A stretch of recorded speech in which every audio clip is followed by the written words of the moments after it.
I'm going forwards. Sit the other way, you look like you're...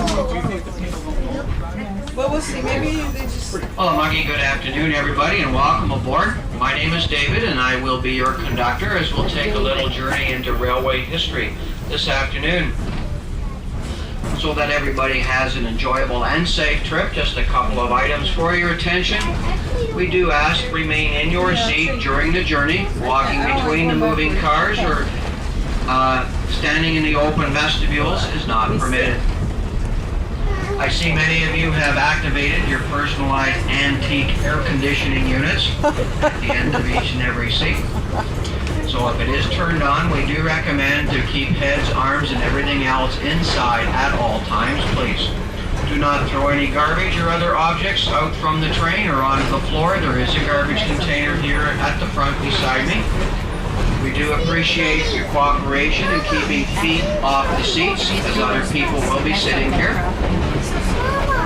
Do refrain from any food and beverage, and lastly, smoking is prohibited.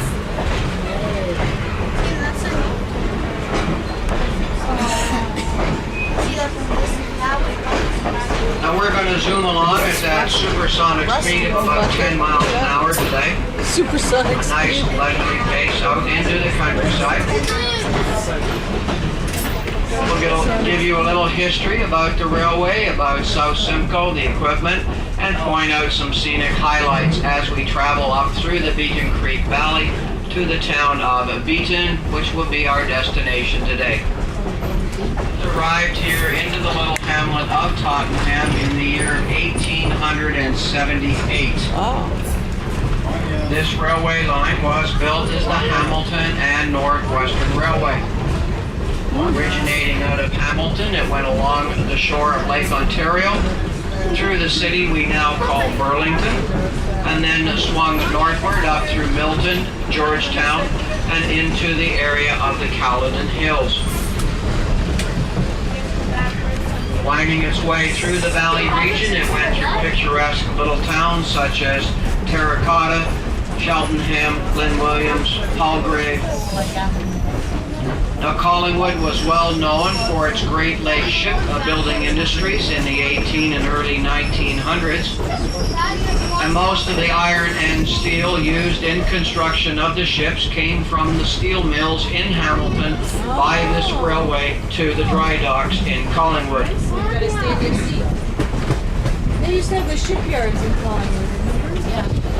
The spring of 1985, they started to remove all the track from Georgetown northward.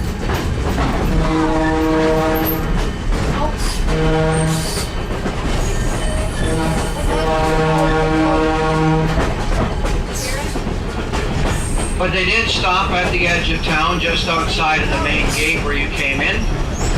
For by then, our local Chamber of Commerce had bought the 5 mile of line from here to Beeton to preserve it for some form of future rail transport.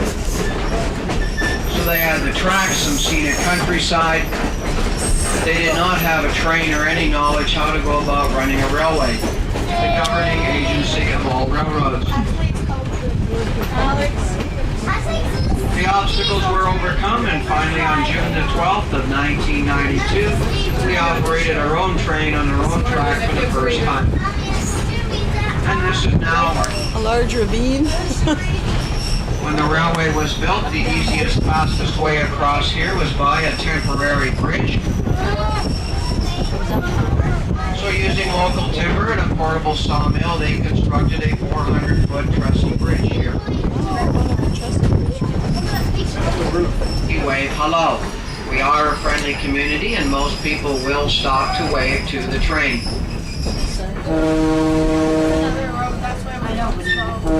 Right here is... Oh yeah, you want to be near the window actually, trade you. Yeah, trade. Let me trade with them. There's a truck. I will. You want to trade right now? This car 321, and it is what we call a combine car. And that is a railway terminating into a combination coach.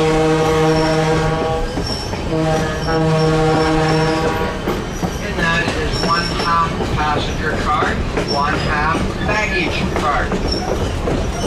And you would have combine on a small train on a branch line like this one. We're carrying the passenger baggage, small articles of freight, sometimes fresh farm products, dine for Canadian National Railways. It's 80 feet in length and weighs in at 8 tons.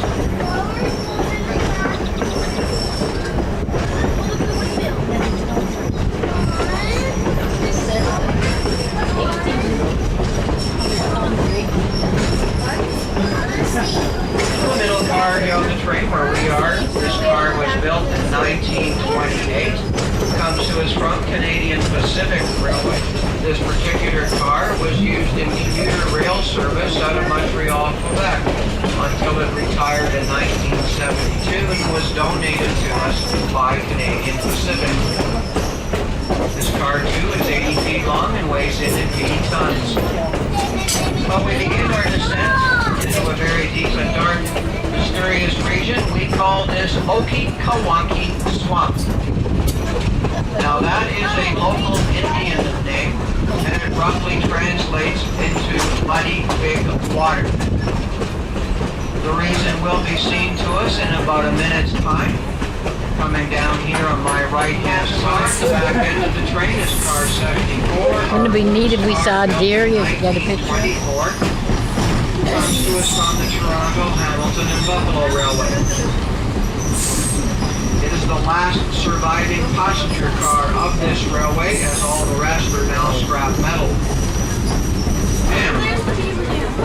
That's the beaver dam. Look, see the beaver where they... You see where they... did you get a picture of that? Well, we now go underneath a bridge over the top of us. We'll be going to Canadian Pacific Railway. It goes up the... The beaver takes those all those rocks and sticks the dam off the water.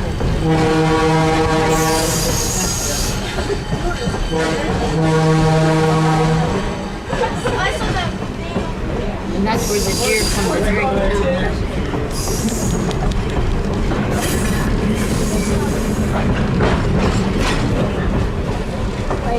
But we now enter the area we call Turtle Flats. For it is here we have some of our large green snapping turtles that live in the valley area. And on occasion we must even stop the train to remove the turtles from the track. Is the name of the largest of all the turtles. He's about 2 feet across his back. That makes Fred a very old turtle to be of that size. And we catch him on occasion dozing on the embankment or on one of the rocks. We had him twice yesterday. But he is shy. He does feel the vibration of the train approaching and will disappear on us. So we'll keep our eyes open on the way back. Grand Canyon and Niagara Falls. I sometimes find that a little hard to believe. But as we approach the bridge, a word of warning, if you have the slightest fear of heights, don't look down. I'm looking down. I think he was kidding. I definitely looked down. Keep checking the water.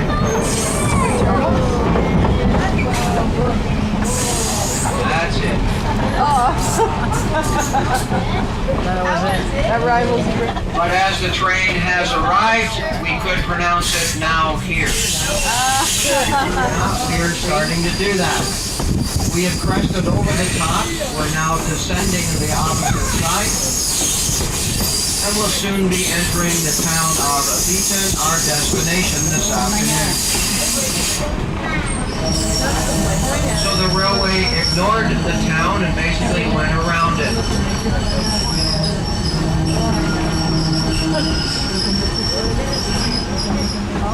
However, fortunately, Beeton has survived over the years and has slowly now grown outwards towards the railway track.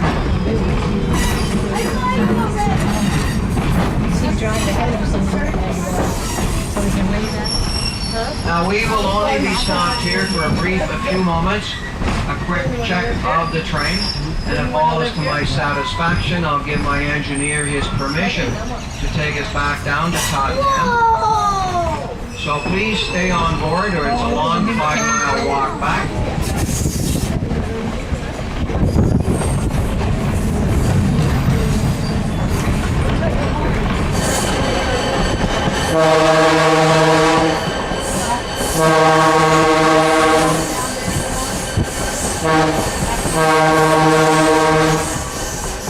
Just past